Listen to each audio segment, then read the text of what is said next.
মণিপুর পরিস্থিতি নিয়ে সবশেষ জানাতে আমাদের সাথে যুক্ত হচ্ছেন সহকর্মী শুভজিৎ পুততুণ্ড।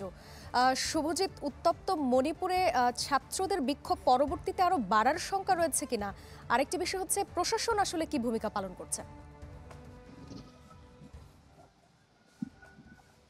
দেখুন, ছাত্রদের মূলত আন্দোলন যেটা শুরু হয়েছিল সেটা কিন্তু রবিবারের পর থেকে। কারণ রবিবার যখন মুখ্যমন্ত্রী বীরেন সিং তিনি যখন রাজ্যপালের সাথে দেখা করেন, তার কিন্তু অন্যতম দাবি ছিল ইউনিফাইড কমান্ডের, অর্থাৎ ইউনিফাইড কমান্ড বলতে যেটা বোঝা হচ্ছে রাজ্য পুলিশ এবং যে সেন্ট্রাল ফোর্স এই মুহূর্তে উপস্থিত রয়েছে, তার সাথে যে রাজ্য প্রশাসন তাদের সর্বত্র তাদের যে মূল ডেটা কালেক্ট হচ্ছে, রাজ্যের কোথায় কি সমস্যা চলছে সব ডেটা কিন্তু রিপোর্ট করতে হবে মুখ্যমন্ত্রীকে। এবং সেটা নিয়ে কিন্তু মূলত সমস্যার সূত্রপাত হয়েছিল যে মেইতি সম্প্রদায়ের অনেকেই চাইছিল না, বা একেবারে কুকি বা নাগাদের অনেকেই চাইছিল না যে মূলত মুখ্যমন্ত্রীকে একটা সেন্টার পয়েন্ট তৈরি করার জন্য, এবং সেখানেই কিন্তু মূল সমস্যার সূত্রপাত।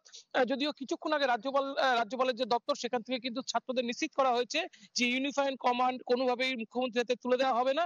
যদিও এখানে একটা কথা বলে রাখা দরকার যে ছাত্রদের যে আন্দোলন সেই আন্দোলনের তীব্রতা কিন্তু বেড়েছে, এবং তারপর আজকে সারাদিনে যে পুলিশের ক্র্যাকডাউন সেটাও কিন্তু খুব ভয়ঙ্কর ভাবে হয়েছে। সব মিলিয়ে বলা হচ্ছে প্রায় 50-এর বেশি ছাত্রছাত্রী আজ বিকেলের পর থেকেই তারা কিন্তু এই ক্র্যাকডাউনের জেরে, অর্থাৎ পুলিশের লাঠির আঘাত বা একেবারে যে টিয়ার গ্যাস চলেছে তাতে নানাভাবে অসুস্থ হয়ে পড়েছে, এবং তাদের যে চিকিৎসা ব্যবস্থা সেটাও কিন্তু করা হচ্ছে। এবং ছাত্ররা কিন্তু তাদের যে আন্দোলন, তাদের মানববন্ধনের যে কর্মসূচি সারাদিন ভোর দেখা গিয়েছে, সেই আন্দোলন কর্মসূচি তারা কিন্তু জারি রেখেছে। মূলত যে 5টা জেলায় কারফিউ রয়েছে সেই কারফিউ একেবারে কারফিউ ভেঙে কিন্তু ছাত্রদের বেরিয়ে আসার যে প্রবণতা সেটা যেভাবে লক্ষ্য করা গেছে। অন্যদিকে আপার হিলসে সেখানে কিন্তু একেবারে যৌথ বাহিনী তারা তাদের যে কর্মসূচি, অর্থাৎ একেবারে সেই জঙ্গি ঘাঁটি ভাঙার যে কাজ করছে সেগুলো কিন্তু চলছে। যে ড্রোন, অর্থাৎ যে একেবারে সিভিলিয়ান ড্রোনকে নানাভাবে তারা মডিফিকেশন করে তার মধ্যে বোম বাঁধার যে ব্যবস্থাগুলো তৈরি করেছিল, সেই সব এলাকার একেবারে ক্র্যাকডাউন করা, কিছু কিছু এলাকা চিহ্নিত করেছে সিভিলিয়ান প্রশাসন। সেই এসব এলাকায় কিন্তু আর্মি ইতিমধ্যেই ক্র্যাকডাউন করেছে। অন্যদিকে একটা কথা বলা দরকার, যেভাবে মিয়ানমার সীমান্ত থেকে বলা হচ্ছে যে প্রচুর পরিমাণে আগ্নেয়াস্ত্র ঢুকছে, মিয়ানমার সীমান্ত সিল করার যে দাবি সেটাও কিন্তু উঠেছে, এবং স্বরাষ্ট্র মন্ত্রকের সেই দাবি পেশ হয়েছে। খুব শিগগিরই হয়তো এই বিষয়ে কোনো অ্যাকশন সামনে আসতে পারে। পাশাপাশি আরো বলে রাখা দরকার যে মিয়ানমারের এনআরসি করার, অর্থাৎ 1981 সালের পর থেকে কারা কারা এসেছে, 61 সালের পর থেকে কারা কারা মণিপুরের নাগরিক হয়েছে, এই সব নাগরিকপঞ্জি নতুন করে তৈরি করার জন্য কিন্তু স্বরাষ্ট্র মন্ত্রকে নতুন করে আবেদন গিয়েছে, এবং তাতে কিন্তু স্বরাষ্ট্র মন্ত্রক এক প্রকার সম্মতি দিয়েছে বলে এখনো পর্যন্ত জানা যাচ্ছে। সাদিয়া। জি শুভজিৎ, আপনাকে ধন্যবাদ। গাজায় ইসরায়েলি হামলায় গেল 24 ঘন্টায় প্রাণ গেছে আরও 32 ফিলিস্তিনির, আহত অন্তত 100 জন। দখলদারদের আগ্রাসনে শুধু খান ইউনিসেই প্রাণ গেছে 19 জনের। আইডিএফের দাবি, হামাসের অবস্থান লক্ষ্য করেই চালানো হয়েছে এই হামলা। পশ্চিম তীরেও চলছে ইসরায়েলি বাহিনীর তাণ্ডব। নতুন করে তুলকারিমে ইসরায়েলি হামলায় প্রাণ গেছে 2 ফিলিস্তিনির, আটক করা হয়েছে বেশ কয়েকজনকে। এভাবে চলতে থাকলে পশ্চিম তীরও দ্রুতই গাজায় পরিণত হবে বলে জানিয়েছেন ইউরোপীয় ইউনিয়নের পররাষ্ট্রনীতির প্রধান জোসেফ বোরেল। অঞ্চলটিকে রক্ষায় আন্তর্জাতিক হস্তক্ষেপ জরুরি বলে জানান তিনি।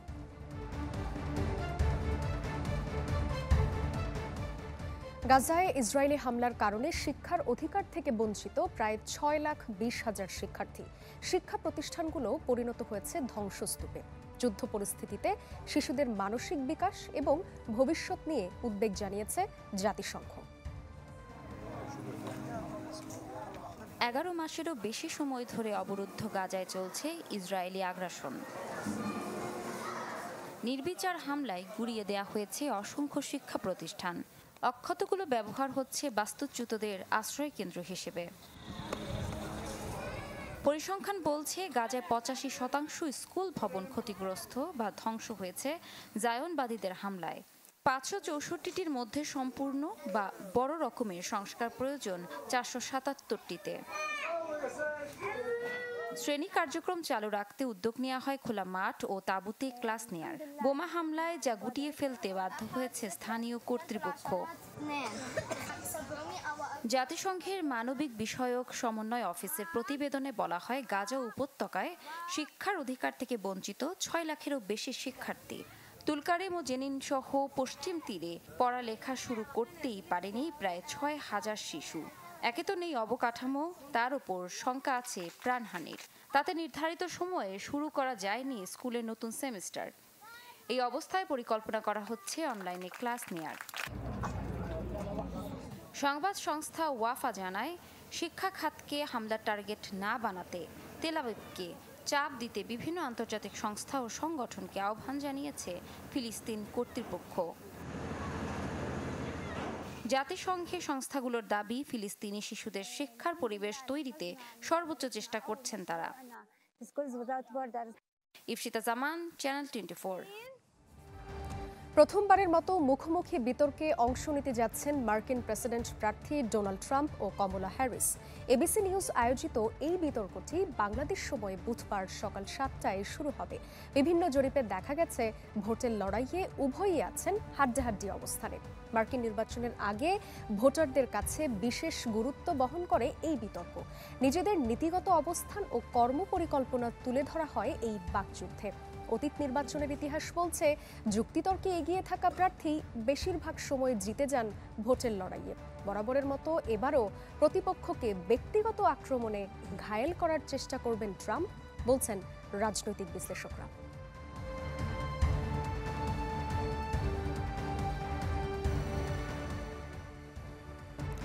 গলে যাচ্ছে বরফ যুগের অন্যতম নিদর্শন স্ফিংস। বৈশ্বিক উষ্ণায়ন ও জলবায়ু পরিবর্তনের বিরূপ প্রভাবে যুক্তরাজ্যের বিখ্যাত এই বরফখণ্ড আগের সব রেকর্ড ছাপিয়ে টানা চতুর্থ বছরের মতো এবছরও গলতে শুরু করেছে। এরই মধ্যে আকারের 1/3 হারিয়ে ফেলেছে এটি। ঐতিহাসিকভাবে যুক্তরাজ্যের সবচেয়ে দীর্ঘস্থায়ী বরফখণ্ড স্ফিংস। প্রায় বছর জুড়েই থাকা এই বরফ অতীতে সহজে গলত না। তবে বৈশ্বিক উষ্ণায়ন ও জলবায়ু পরিবর্তনের বিরূপ প্রভাবে স্কটল্যান্ডের বিখ্যাত এই বরফখণ্ডের গলন ত্বরান্বিত হয়েছে। গেল 2 দশকে যা ঘটছে সবচেয়ে বেশি। গেল 300 বছরে এই বরফখণ্ড গলেছে 8 বার। এর মধ্যে গেল 20 বছরেই গলেছে 4 বার। সব রেকর্ড ছাপিয়ে টানা চতুর্থ বছরের মতো এবছরও গলছে স্ফিংস। এর মধ্যে নিজ আকারের 1/3 হারিয়েও ফেলেছে শেষ বরফ যুগের টিকে থাকা অন্যতম এই নিদর্শন। It's actually quite a bit smaller than it was even when I visited at the weekend. এটি যুক্তরাজ্যের টিকে থাকার দুর্লভ এক বরফখণ্ড। গেল সপ্তাহেও এখানে এসেছিলাম। আকারের 1/3 হারিয়ে ফেলেছে। এভাবে চলতে থাকলে আগামী কয়েক সপ্তাহের মধ্যে এটি পুরোপুরি গলে যেতে পারে। পরিবেশের জন্য এটি বড় সতর্কবার্তা। 1800 সাল থেকে নিবিড় পর্যবেক্ষণে ছিল ঐতিহাসিক এই বরফখণ্ডটি। এর গলে যাওয়ার হার দেখে চিন্তার ভাঁজ পড়েছে পরিবেশবিদদের কপালে। মাসুম রাব্বি, ইসলামী ব্যাংক পিএলসি ওয়ার্ল্ড নিউজ টুডেতে এই ছিল আজকের আয়োজন। সপ্তাহের প্রতিদিন বিশ্বের গুরুত্বপূর্ণ সব সংবাদ ও বিশ্লেষণ জানতে একই সময় চোখ রাখুন চ্যানেল 24 এর পর্দায়। এছাড়াও দেখতে পারেন ফেসবুক পেজ এবং ইউটিউব চ্যানেলে। ধন্যবাদ সকলকে।